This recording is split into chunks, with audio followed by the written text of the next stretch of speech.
right. Well, good morning, good afternoon, everyone, and welcome to today's Exploring by the Seat of Your Pants event. My name is Joe Grabowski, and I'll be your host for today. October is just a wild month. We have a ton of space exploration events coming your way. If you haven't checked them out, please take a moment to go to exploringbytheseat.com.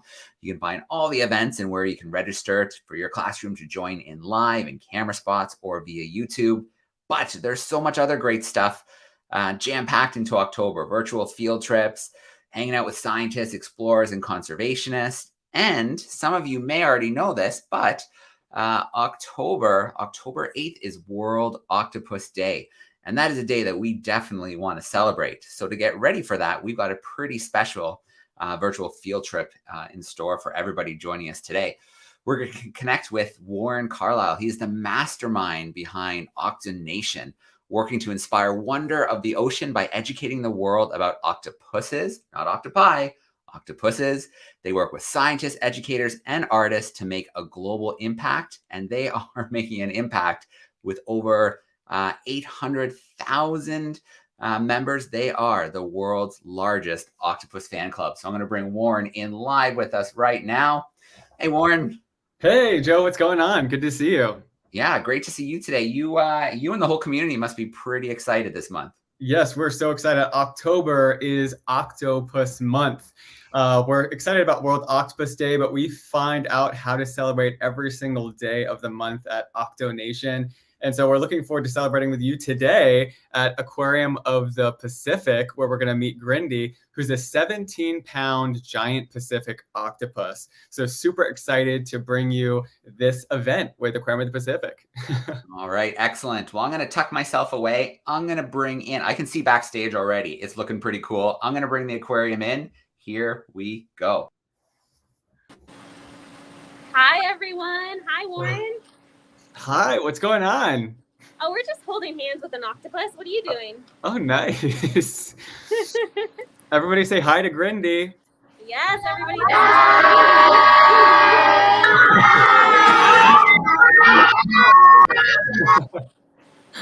She says hi back. Nice. This is Grindy-Lo, everybody. We're live here at the Aquarium of the Pacific here in Long Beach, California. My name is Madeline. I am behind the camera, and I'm joined with Aquarist Brooke. Hi, guys. Hi, Brooke. And Brooke is going to answer all of your questions today, along with Warren. We're so excited to be here. Nice. So yeah, we're really excited. Just a little bit, so you could tell everybody watching, what kind of octopus is Grindy? What kind of octopus is Grindy, Brooke? So Grindy is a giant Pacific octopus. They are the largest octopus of all the species in the world. That's awesome. And how much we already mentioned that Grindy weighs 17 pounds, but what are some cool facts about the giant Pacific octopus? So some cool facts about them include the fact that they can get upwards of, a typical size might be 100 pounds, but they've been recorded as large as 600 pounds. Whoa. Additionally, their arms are covered in over 2,000 suction cups, and those suction cups help them smell, taste, and explore their environment. That's kind of a hard question, Warren. What are some cool things about an octopus? All of it's cool. Yeah, that's true. One of my most favorite facts is, if you're watching, put your hands up by your head like this. An octopus has two eyes on the top of their head like this, and each eye, you know how you can take a panoramic photo on like one of your phones? Imagine having two eyes that have panoramic vision. They can see nearly 360 degrees around their head, so you can never sneak up on an octopus. That's just one of my most favorite facts. But we'll be learning out throughout the whole entire day today what other cool facts there are. But what's going on right now? Like, what's Grindy doing? So you might see Brooke doing something called splash time. Brooke, you want to talk about splash time? What is splash time? So for an octopus, splash time is a really fun, enriching, and stimulating game. Part of our job as keepers is learning about our octopus. Each one is very different, and they have different likes and dislikes. So Grindy's a really big fan of splash time. It's kind of the human equivalent of a head rub. Another game you might see us play is popping the suckers. Or try to pull Brooke into the water with her. Exactly. Let's go for a swim. A combination of both. That's another fun, enriching game that Grindy's a really big fan of. and it's really good for her to have that type of tactile enrichment because they're really smart animals. Right, Warren? Yeah, totally. And one of the most common questions that we get is, what does it feel like? So, what do those suckers feel like as they're on your hands? And then also tell them, what temperature is the water that Grindy's in?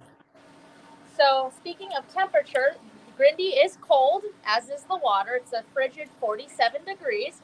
And what she feels like is basically like a cold, wet gummy bear. Madeline's always said it best. She can feel a little sticky too when she chooses to grab on. But the water is extremely cold, which is just how she likes it. Do those suction cups hurt at all, Brooke? Are you in any pain here? No, so it's important for everyone to know I'm not in any pain. Grindy is not in any pain. She can choose to stick and unstick at her own will. And when she chooses to stick, it's because she enjoys being popped off. And I've gotten the opportunity to meet Grindy, and what I know about octopuses is, if you can imagine like a big squishy puppy dog, that is really curious and wants to come up to you and smell you. The only difference between Grindy and there's a lot of differences between Grindy and a dog, but one of the big differences is that they can actually smell and taste using every single one of their suction cups, right? So right now, like with Madeline and with Brooke, they're tasting and smelling, everything on the arm. So that's pretty cool, right? Yeah, she might be smelling our breakfast a little bit. She might be smelling, I know Brooke has some delicious sushi for her this morning. So she's probably smelling and tasting that with all of those suction cups. I can't think of an animal more unlike an octopus than a puppy, but I'd say that definitely she has some puppy-like behavior. I mean, she loves this interaction. You really can't get an octopus to do something it doesn't want to do. So getting to spend time with her like this, she's having a good time too. Obviously, we are. And tons of people are curious about the whether or not this octopus knows who you are. So our octopus is capable of knowing the difference between you, Madeline, or the person that she's touching? Yes, so they're incredibly smart animals.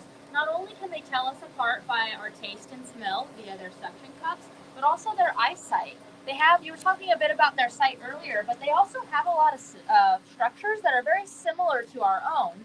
So they can tell us apart via all those things. They have favorites. You guys, that was really special. She'll get to what just happened in a second, but all in a day's work, right, Brooke? All in a day's work, my feet are all wet. Yep. So, how many of you, after seeing that, want to grow up to be an intern maybe at an aquarium so that you can get splashed by an octopus? That's one way to wake up in the morning. Brooke, what just happened there? So that is Grindy using what's called her siphon. It lives right here in her big head. You can kind of see it right there. She gives us another view of it, we can see. But basically, it's an important part of her anatomy. She uses it for several functions. One of the first functions she uses it for is breathing. She'll fill her head with water, and then she'll push the air out, or the water out slowly and over her gills in order to breathe. Additionally, she'll use it to swim, so to get away from predators and stuff, she'll fill her head up, she'll push the water out, and then she'll use that siphon to steer herself through the water. What they are often seen using it for here in human care is expressing their emotions. Sometimes when they're really happy, or they're really angry, or have any other intense emotion, they will shoot that siphon at their keepers to let them know how they're feeling. Sometimes when she gets really into her play sessions, she can get a little bit splashy. What's really cool about it is she can shoot that siphon at 20 miles an hour, and she has pinpoint accuracy. So needless to say, she hit exactly the target she wanted. And I just want to show for those of you at home, if you're curious. So on both sides of an octopus, they have this thing called the mantle cavity. So that's what she's saying, that they breathe in water through their mantle cavity, and that's on both sides of their head right here. But they have one thing, which is what Grindy squirted water with, and she said she can do it over 20 miles per hour, and it's almost like a bullseye. So she can exhale water out through this siphon right here. And again, almost like a little bullseye. They've been known, I think there was an aquarium in Australia where there was an octopus that was shooting jets of water at the lights above the aquarium and short-circuiting. And they're like, what's going on here? We don't even know what's happening. And it was the octopus shooting almost like, a dart of water at the light and short circuiting it, because they're like, hey, because another interesting thing about octopuses, this specific octopus, is that they're nocturnal, right? Yes, so they are primarily going to be sleeping during the day and hunting at night. They are den animals, so they like small spaces. They like to keep to themselves. That's also why a lot of people ask us, like, oh, you don't have another friend for Grindy in her tank? And that's because she prefers to be alone. She doesn't want to have a friend. If we were to give her somebody else, it would not end well between the two of them. One would be a snack for the other one. Exactly. What would happen. Yeah, and so most people, octopuses are carnivores, and so they like to eat meat, and so they if they put another octopus in there, it'll be like, hey, you're food. So that's how octopuses roll. What's really interesting too is, can you talk a little bit more about how they're able to color change? Grindy seems to be a really interesting color right now, but how many different colors can Grindy change into? Yes, so color changing is a huge part of their anatomy. It's a huge part of how they, escape predation and stay safe in the wild. Their entire body is covered in skin cells called chromatophores, and those chromatophores are connected to nerve endings which are attached to her brain. And basically, her brain will tell those chromatophores when to change color, what color to change, what texture to change. Right now, she's a really smooth red. If I pet her head, sometimes it'll stimulate her, and she'll kind of turn a textured color. You can see her kind of turning all wrinkly. She can also turn white or brown, and she also can be a mottled color, kind of a combination of all of those things. So it's super important that she has that camouflage, because as you can see, she doesn't have any big bones. She doesn't have a mouthful of teeth. She's basically a walking dinner plate in the ocean, and everybody in the ocean pretty much is a predator to an octopus, including other octopus. So she's really got to use her big brain and her camouflage to outsmart her predators to stay safe. Ooh, speaking about the brain, can you tell them a little bit more about where the octopus brain is? Yes, so the octopus actually has 9 brains, which is a crazy fact. They have one micro brain in each of their arms, and then a central brain that basically talks to them all. What a really fun thing we like to do here at the aquarium is we'll give her a different food item in each arm, because then each brain will have to think, oh, what is this? What does this feel like? What does this taste like? Do I want it? And it really kind of stumps her a little bit, which can be kind of fun for us and good and enriching for her.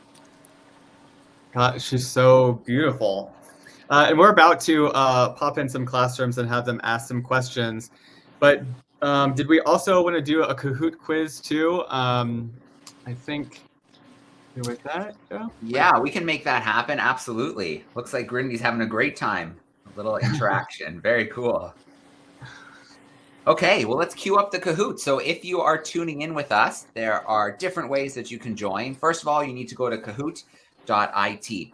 Once you get there, it's going to ask you for a PIN number. I'm going to share my screen, and you'll all be able to see that PIN number. So let me get that front and center right now. Scroll window, Kahoot. Perfect. So here is your PIN number. Once you get to kahoot.it, 513-6107. If you have a tablet or phone handy, you can scan that little QR code. If you're in your classroom and you are lucky enough to have one-to-one devices, you can join right from your seat. If not, then maybe your teacher can pop it up on the front board and you guys can shout out your answers. All of the the nicknames will be pre-generated with animal names. We've got, let's see, the clever quail, the gentle dove, the Amazon ferret. That's an interesting combo. Let's see if we get any octopus ones today. And make sure you stick around. Right after the short quiz, we are going to be feeding Grindy. And so we're going to do this really quick quiz and then see how much you learned from us talking. And then we will give Grindy some grub. Excellent. So as I see students joining, just a reminder that there will be 4 questions, some true and false and multiple choice with 20 seconds per question. So you want to get the right answer, that's going to score you some points. You want to do it as quickly as you can, that's going to get you even more points. And then if you get the wrong answer, but you do it really, really fast, nothing. We got nothing for you. You need that right answer. Ooh, wise octopus. There we go, Warren. Yay! We have a randomly generated octopus student who's just joined us.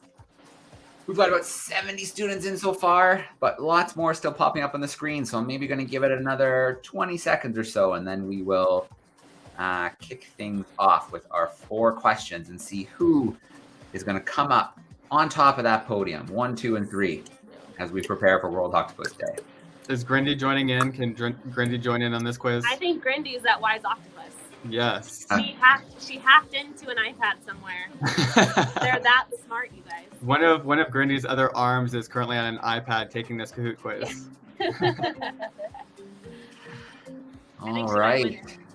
We have jumped over 100 students and names are still popping in. So I think we're gonna have to give it another maybe 10 seconds or so because we want to get to the feeding action. We definitely don't want to wait too much longer for that.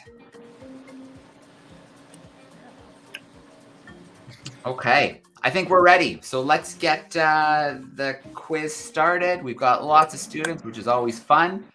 Here we go. Question 1. What kind of octopus is Grindy? A blue-ringed octopus, a mimic octopus, a giant Pacific octopus, or a blanket octopus? We still have 10 seconds on the clock. Let's get those answers in. We're shooting up to 100 pretty quick. There we go, over 100 answers. More coming. Yay, I think almost everybody voted. All right, here we go. Woohoo, Good look. stuff. Most students went with Giant Pacific. Very, very cool. Good job. Our leaderboard, the creative turtle is holding down that top spot, but it is close. So let's go to a true and false. A giant Pacific octopus has around 2,000 suckers. Is that true or is that false? Let's see the suckers, Grindy. I don't think we have time to count them. Do you have time to count, guys? Just count all these suckers really quickly. 1, 2, 3, 4, 5, 6, 7.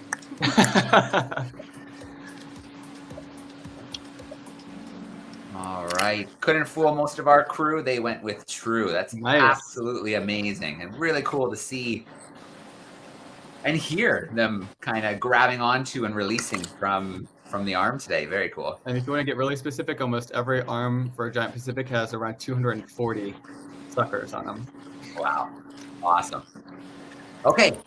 Creative Turtle still holding down the top spot, but chased by the Happy Turtles. We might have a turtle battle here. Oh, no. Okay, our next question. What does an octopus not use its siphon for? Was it breathing? Was it expressing emotions? Was it eating? Or was it to swim? What does an octopus not? Ooh, this one's a little bit tricky, Joe.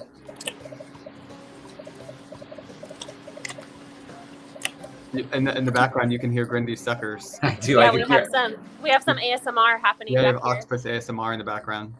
Very, very cool. All right. We did not hear eating mentioned, but we definitely talked about breathing, expressing emotions, and to swim. Yes. I call it the siphon almost like the steering wheel of the octopus. They can use it to blast water out of and really control what direction in the water that they go. So they can move it from side to side, which is a really cool fact. All right. Ooh, Silly Rabbit has jumped into first place. Let's see what happens. We've got one more question. This is going to decide everything. And then we're gonna give Grindy some grub. An octopus can only taste with its mouth. Is that true or is that false? An octopus can only taste with its mouth. 5 more seconds to lock in that answer. All right, good job, crew. We know that those 2,000 suckers are also doing a little bit of taste in action, which is pretty darn cool. Let's see who is the winner. Here we go. Here's our podium.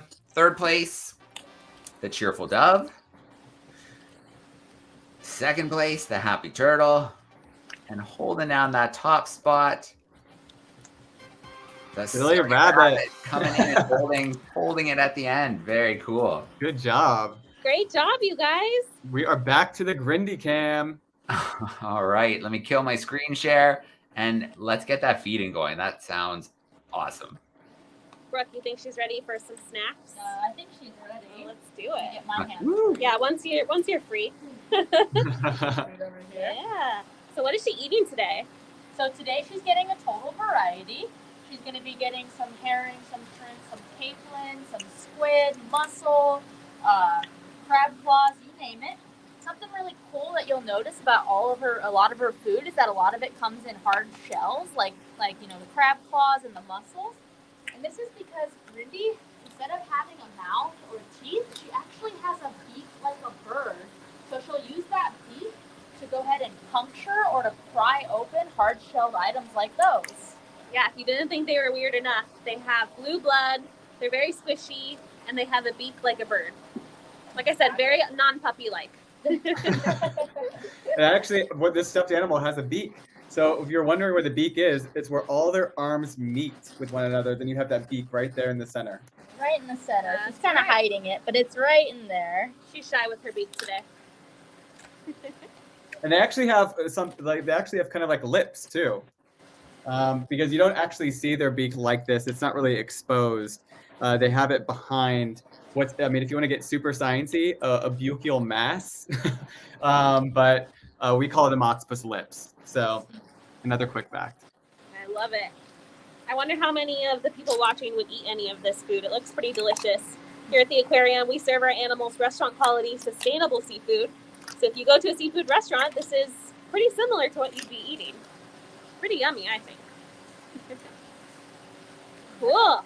Do we have any questions, Lauren, before we get started giving her some snacks? Yes. So we want to ask some questions from the classrooms, because the thing that we know about Grindy and Giant Pacific Octopuses is sometimes when they get their food, they're like, I'm going to go off in a corner and eat. It's kind of like when I run to the refrigerator at 2 a.m. in the morning for snacks, and I run back to my room to eat them. Octopuses are very similar. So why don't we have some classrooms pop in and ask some questions? All right. Well, if you are tuning in via YouTube, use that chat and we will work in some of your questions. But let's start with some of our camera crews. Let's go to Miss Penfold's crew first. They are in Orangeville, Ontario, here in Canada. Looks like some 5th graders. Let's get them in front and center. 5th graders. Hi. My question is, how long do they live for? So Giant Pacific Octopus live anywhere from 3 to 5 years. Yeah, they have a pretty short lifespan. A lot of cephalopods do. But I really think that's for human benefit, because if they were to live any longer, I think they'd take over the whole planet. They're so smart. All right. Awesome question to get us started. Let's bring another classroom in here front and center. Mr. Hancock's crew in Georgetown is joining us, some 4th and 5th graders. They are virtual. Let's bring in Mr. Hancock. How you doing today, sir? Great. We're in class still, knock on wood. And we were curious. We heard about multiple brains, but some students were wondering if they had multiple hearts. Yes. So in addition to their 9 brains, they do have 3 hearts. Each heart has a slightly different function. Some of them being to circulate blood in and out, helping them breathe, all those things. So they do have 3 hearts. Great question. All right. We've got some great questions to get us started. Don't be shy on YouTube. I can see we've got groups joining us in Ohio and San Diego, all the way in Ghana, which is pretty cool. Amazing. Hello. Don't be shy. Vancouver, Canada. Don't be shy. Let's get a few questions in the chat. Perfect. I see some grade 7 and 8 remote learners say they have tons of questions, so they'll be coming in soon. And Joanna had a question about why there aren't other octopus in the tank, and you nailed that for us already. They would not get along very well. Here's a good one. So Melia is wondering about the species. How many species do you know that there are right now? Yeah, do you know how many species of octopus there are, Brooke? Gosh, I think Lauren might have this question better than me, but I'm pretty sure there's hundreds, if I remember correctly. I'm a seasoned with Giant Pacific Octopus. She's a one and only type of gal. Yeah, so there are over 300 different species of octopuses, and there's probably more. I always say 300 known species, right? Because they've been on this planet since before dinosaurs, and they're still thriving in our oceans today. And so there's different species like the blue-ringed octopus. I don't know if you all have heard about that one. It's a very popular one on TikTok. Mainly because it's one of the most venomous creatures on the planet. Their venom is about 1,000 times more lethal than cyanide, right? And so it's a very, very venomous octopus that's about the size of a golf ball. But there's over, like I said, 300 species. They're in every single ocean on the planet. They're along every coastline. And depending on where they live, they have a unique superpower that allows them to be masters of that environment. And so if you're curious about more species, you can always go to octonation.com and look in Octopedia, and you can look at their different superpowers. And we even have some coloring sheets that we'll talk about a little bit later. Well, what's Grindy doing? What's Grindy up to right now? Grindy has gone from splash time to Klein Brook. It's a very fun game. And so she is very much trying to play with Brooke right now, interact with her, and have a good time. Yes, this is one of her favorite games. She loves to grab on, like we said earlier, but it's always worth saying they always can choose to stick or unstick. So nobody's making Grindy play. She enjoys this. If she chooses to stick, it's because she loves the sensation of being popped off. Yep. All right, that's awesome. Let's go to another classroom here. Miss Potter's crew is in Tucson, Arizona. Looks like some 4th graders. Let's get them in here. Oh, they were in here, but I don't see them backstage. Lucky for us, they left a question in the chat, and they're wondering about bones. Do they have bones? So Giant Pacific Octopus only have one bone in their entire body, and that's going to be their beak, which is part of the reason why they're such great escape artists. The beak on an animal the size of Grindy is maybe at most that big, probably smaller. And anywhere she can squeeze that beak, she can fit her entire body. So she could escape very easily if we're not careful, which is why we take extreme measures to make sure our octopus stay nice and safe in their enclosures. Yeah, they don't do too well out of water for too long, right? No, and additionally, they have been known at other aquariums to sneak out of their tanks, eat other fish from other tanks, and then sneak back. And we don't want any of our other fish to be unsafe either. That's right. So we have a couple of safety things I can show you guys real quick. So the entire exhibit, the walls of the exhibit are covered in this AstroTurf, which she's not able to suction onto. It's one of the only materials, right, that she can't suction onto. Exactly. And then we have double locked doors as well. So she's nice and safe in here. All right, maximum security enclosure. Yeah. Very cool. Okay, let's get another live classroom here. I'm going to steal one quickly online because I think this is a good question. Our group in Ohio would like to know Grindy's age. Oh, Grindy's age. We don't know exact her age, but do we have an approximate age on Grindy? We believe her approximate age to be around 2 years old. We're not 100% sure, though. Yeah, Just based on her growth and her weight and the fact that she is getting bigger and bigger every single day. She's a growing girl. It's another interesting fact, actually, about the octopus is it's very hard to tell the age of any octopus, even if it's wild, because sometimes, depending on what's available to them, their food, their diet, their size isn't really an indicator of age, and neither really is their weight. And so it's really hard to tell the age of an octopus, which is why we have to approximate. Exactly. It's so true because like we had said earlier, some octopus grow to be 12 pounds and some 100 and some 600. So it's really hard to determine what age an animal might be. All right, we're going to take a little trip here to Stony Plains in Alberta. Some 3rd graders hanging out with us. They've been waiting patiently. Here they come. Hey, 3rd graders.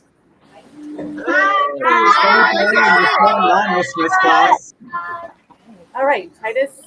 Why is their blood blue? Great question. Why is their blood blue? I don't think I have the Y on that. I know that their blood is blue. You are correct on that. Warren, do you have a Y on that? Yeah, so whereas we have a copper type of blood, they have something called hemocyanin, which carries oxygen around the octopus's body. So, humans, us, we have iron, and they have copper. Sorry, I got that mixed up. And so when you look at our blood, we have like a red blood, kind of like a red purplish color blood. And it's because it's more it's more effective for them to transport oxygen around their bodies when it's blue. So it's just something about them. But we have more information on that. If you just go to our website on octonation.com, you can look at more into why octopus's blood is blue. Great question. All right. Yeah, great question. Awesome, Alberta. Let's bring in Milton, Ontario. Miss Reinhardt's crew is hanging out with us. How are we doing?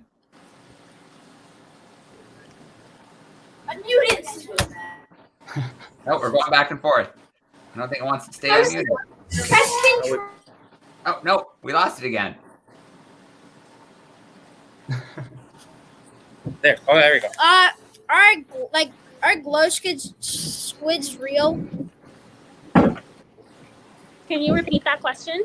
Are glow squids real? Glow squid. Glow squid. Ooh, that's a great question. So squids are cephalopods, which are a member of the a member of the cephalopod family, which is also a member of what Grindy is in. But I'm not sure about a glow squid. Warren, do you know anything about a glow squid? It sounds cool. Yeah, so there are some squids that it's called bioluminescence, which is essentially like kind of like this glowing substance. And there's a species of squid called the firefly squid. If you're ever on Google or if you want to look it up on YouTube, you can look at them and they produce bioluminescence. So it's a really interesting thing. And there's also bobtail squid that does bioluminescence too. But I would say that the firefly squid is probably the most notable. So if you're curious and you want to look later, definitely look up the firefly squid. I'm going to look that up. That sounds cool. And some also knowledge that was just dropped in the chat for us is that there's glow squids in Minecraft as well. Ooh, that's super cool. I think that's where that question came from. Very cool. I love it. Warren, I know you have some Facebook crew there. Was there anything coming in via the Facebook chat? Yeah, so somebody asked, let's see. Lisa asked, how much does she weigh? 17 pounds. And then we got one that said, Chelsea, she was helping me out. She's our lead scientist at Octonation. She said, we have iron-based blood and octopus have copper-based. Thanks, Chelsea. She is the Octo Girl. Let's see. I have a question for Brooke. Okay. Brooke, is it possible for an octopus to regrow their arms? Yes, as a matter of fact, it is. And Grindy does currently have an arm that she's regrowing. When she came to us, she came in with a little nub for an arm, and if she'll give me my hands back, I don't know if you'll get them back. We'll see. We'll see. She's pretty stingy with it. But you guys, she's actually working on regrowing one of her arms right now. Not this one. She's got 8 of them, so be patient with us. Find it. Yeah. Excuse me, can I have my arm back? No. No way. No dice. Here we go. Oh, here we go. Found it here. If I can actually get a good angle on it. So there we go. Hopefully So an octopus would totally win in tug of war. Oh, 100%. So you can see how this piece is a little skinnier at the end. That's her regrowing her arms. She's amazing. Yep, you can see it right here. That's so All those cool. little suction cups. All right, well, let's bring a few more camera groups in because we still have some time. So, Mr. Hancock's class, I know they're ducking out soon, so let's squeeze a question in. Thanks for squeezing us in here. We were curious that the octopus, you would give it different pieces of food on different arms. Does it have a preference for a certain item that it really enjoys to eat? Oh, does she have a favorite food? Yes, Favorite absolutely. What's really cool about octopus is that part of being a keeper is you have to get to know your octopus because they all have different likes and dislikes. Not only that, but her likes and dislikes will actually change over time. So currently, she's a really big squid girl, and she loves her crab. In the past, though, she was really into capelin, and now she doesn't really seem very interested at all. So her taste, she does have Really enjoys preferences, and it does crab. She has taste buds. She got taste I bet buds. it's like a lot of your students who like one thing one day and then like something else the next day. We've We're all learning. changed We're our learning what we like. right? All right. Well, let's go with the lightning round. Let's bring in Alberta, see if they have one more question for us. Third graders, you got another question? Mrs. Smith's crew? Go ahead. When do they go on land? Ooh, when do they go on land? So Giant Pacific Octopus don't go on land very often. However, what they will sometimes do is they will inhabit tide pools. So when the tide goes down, sometimes they'll climb over the land in order to hunt in different pools. Now the way they do that is they're going to fill their mantle here full of water, and then they'll slowly breathe out over time. So they can be on land anywhere between 20 and 30 minutes, but typically it's only if it's a dire, escape from a predator, or if it's to hunt in a tide pool situation. So what should you do if you see an octopus? Maybe Warren and Brooke can take this question over. If you are on the beach and you see an octopus, what should you do? To be honest, the best thing you can do for any wild animal is give it space and observe from a distance. We want to make sure that we're respecting their space. We may have good intentions, but they don't know if we're a predator or not. We don't want to spook them, so it's always good to watch from afar. Absolutely. Yeah. And the cool thing about if you ever have time, or if you're on Instagram, or if your parents have Instagram, we have tons of videos of all sorts of different octopuses. And I just wanted to show you really quickly, Joe, if you can pull up my camera, on our website. So you can see this one. This is a species of octopus that's in Australia. And so you see this one walks between tide pools looking for different fish that might be stranded in little tide pools, right? And so different species of octopuses do walk on land in between tide pools. And so if you're curious and you want to see more kind of superpowers of different species of octopus, you can always go to our Instagram at Octonation, and you can look at all the different types of octopuses and their superpowers. All right, good stuff. Miss Penfold's crew, let's squeeze in one from yours.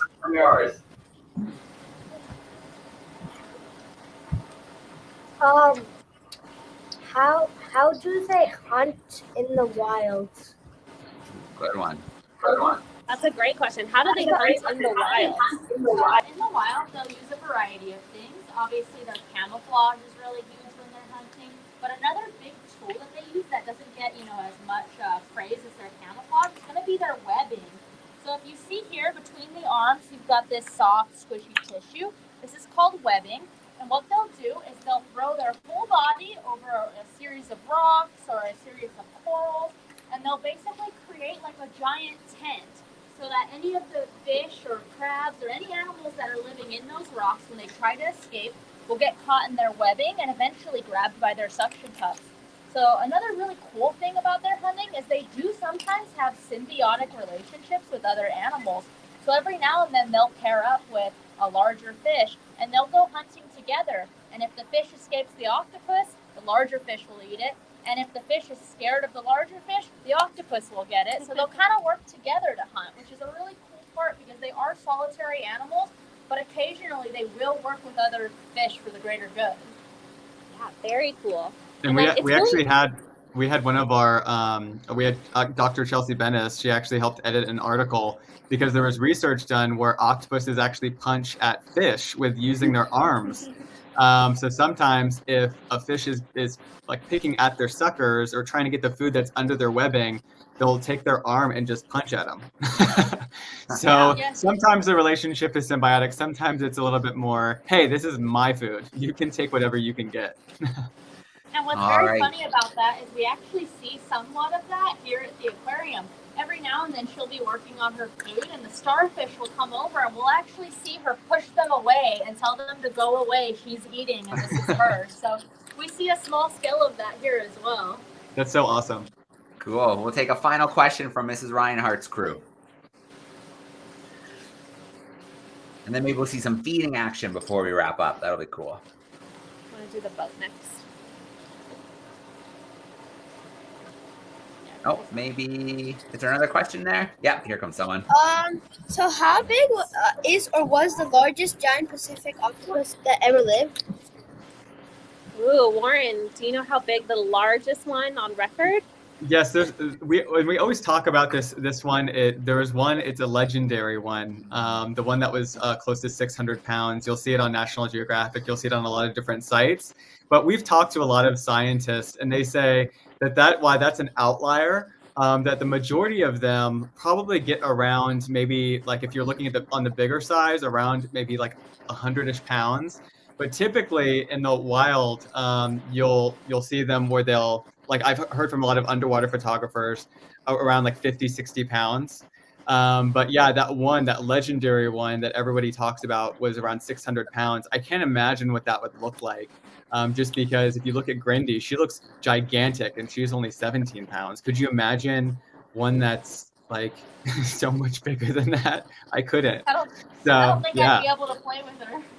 yeah, it would definitely be really, really interesting. But that's a really great question. And there's another one. If you're talking about big octopuses, the Maori octopus out of Australia is another big species. It has these long two front arms. So it's definitely a beautiful species that if you're interested, you can go to our Instagram and find videos on them.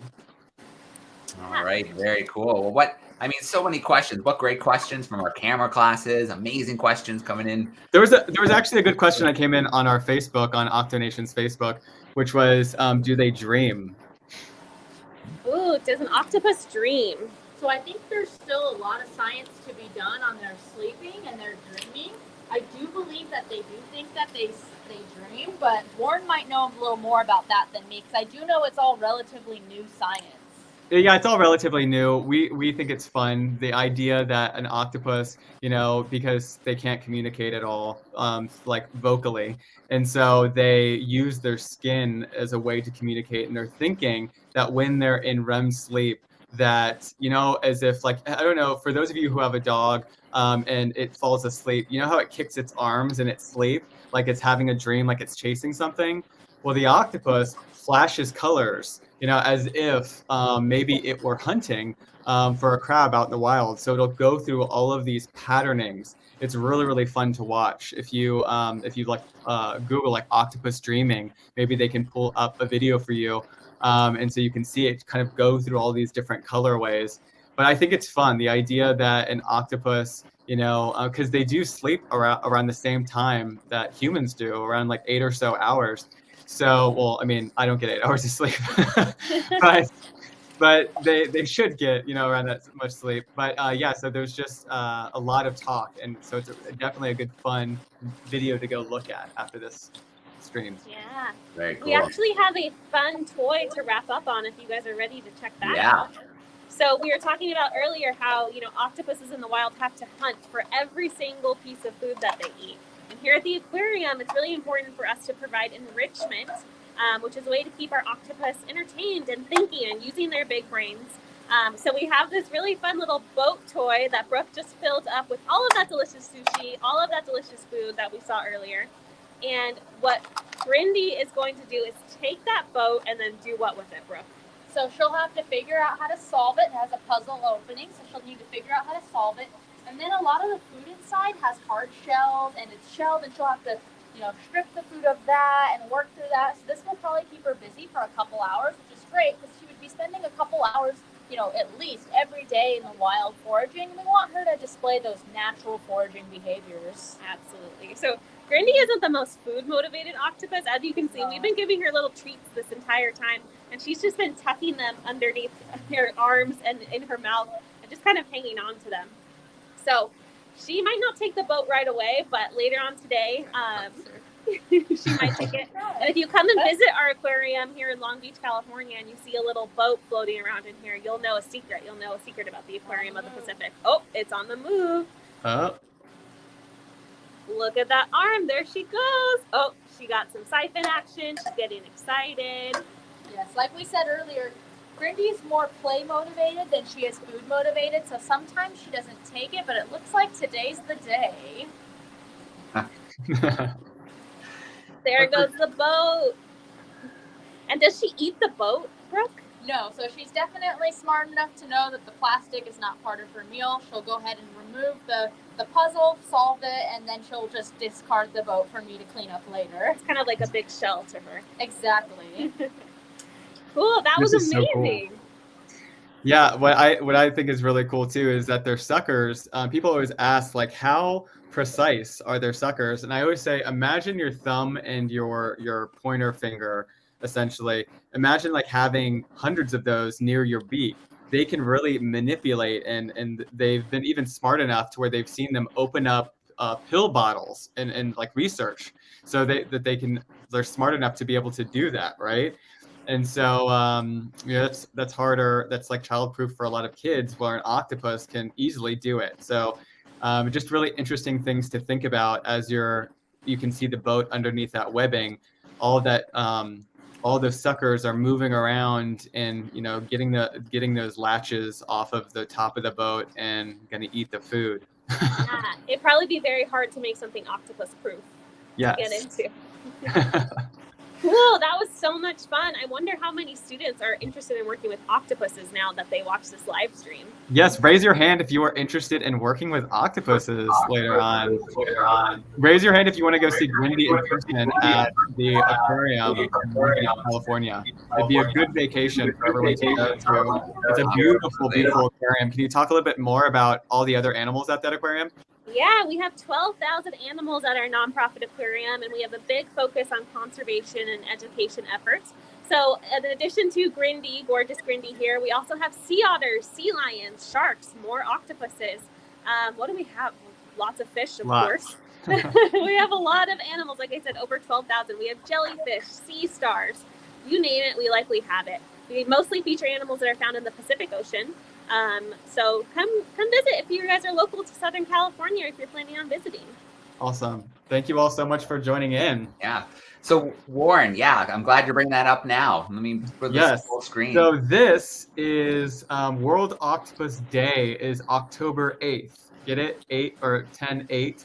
So October 8th is World Octopus Day, and what we created for you is this coloring sheet. You can even put your name there, or you can put whatever you want there, and you can download this at octomonth.com. Just go to octomonth.com and you can download this coloring sheet.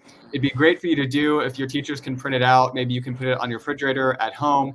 World Octopus Day is on a Saturday here around North America. So you'll definitely want to print this out, color it. And also, for those of you who print this out and color it, and you upload it to social media using hashtag Octonation, we're going to be looking for different ones. And that's what it looks like. Our creative director is the one who drew this, but that's what it looks like colored, to give you some examples of maybe what you could do. But we're always looking around, and we're looking for people that upload their coloring sheets using hashtag Octonation. And sometimes we'll send out random prizes. So sometimes we'll send out random octopuses to those who use our coloring sheets. But just make sure you hashtag Octonation so we can see it. And we'll be looking throughout this whole entire month. And not only do we send out stuffed animals, but sometimes we send out little gifts like these little buttons. We have stickers right here. Like, look at these really cool stickers. This is a coconut octopus. And so tons of different prizes for downloading this coloring sheet at octomonth.com, coloring it and hashtagging it Octonation. So join in on Octomonth with us and have fun coloring this coloring sheet. Perfect. Well, I will share that link with all the classrooms who registered to join in today. And hopefully we'll see lots of them flooding social media, and some of those cool prizes will go out. I want to start with a massive, massive shout out to all of the students who joined us today on camera, and the classrooms who joined us via YouTube. Thank you for your amazing questions. It's always great to see so many students with us live. We got to shift over to the aquarium. That was absolutely incredible. Grindy was so great today, and so much great facts for our students. Thank you so much to the Aquarium of the Pacific. That was so much fun. Of course, we had a blast with you all. Thank you so much for including us. And we hope you enjoyed learning about the Giant Pacific Octopus, specifically Grindy, today. And Warren, Octonation, we always love hanging out. Thank you for being with us today. This is a big month, and there's so much information on the website, the Octopedia. I think classrooms can spend every day, pick a species and learn about that species and their superpowers. Yeah, they're such incredible creatures. Like I said, they're our favorite here at Octonation, the largest octopus fan club. So there's lots more to learn. You can find us on Instagram. You can find us on TikTok, any social media platform. But yeah, and if you missed anything or you couldn't hear that well, you can always go home. This is going to live on YouTube, and so definitely go to Exploring by the Seat of Your Pants. You can watch this YouTube video a little bit later. So if you missed out on any facts or you were sitting close to where you couldn't hear anything, definitely rewatch this video and see Grindy, capsize that ship. That was awesome. All right, we have a couple classrooms still backstage. A few had to duck out for lunch, but let's get a huge shout out, a big cheer for Grindy from our classrooms. Thank you so much. All right, have a great rest of the week. A huge celebration on the weekend. We are going to sign off now.